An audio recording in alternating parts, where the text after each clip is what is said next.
মানুষে বলে, মানুষ নাকি টাকা হলে মানুষ ভুলে যায়। সেটা আমি বিশ্বাস করি না। কারণ টাকা মানুষকে স্বাধীনভাবে বাঁচতে শিখায়।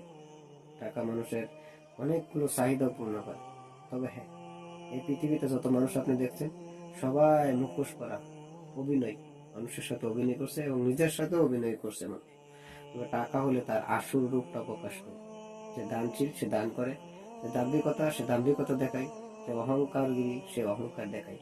আর যে স্বার্থ ছাড়া যে মানুষ পাশে হয় না, সেটা তার রূপ প্রকাশ হয়।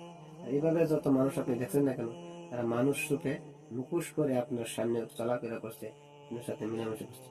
যখন তার টাকা হয়ে যায়, তখন সে তার আসল রূপ দেখিয়ে দেয়। যার যে রূপ তার মধ্যে থাকে, সেটা আপনি দেখতে পাবেন। এটাই মানুষের প্রকৃতি স্বভাব। গিরগিটি এমন একটা জিনিস, গিরগিটি যে জিনিসের উপর পাও রাখে, সেই জিনিসের রং তার নিজের মধ্যে 1 সেকেন্ডের মধ্যে নিয়ে নিতে পারে।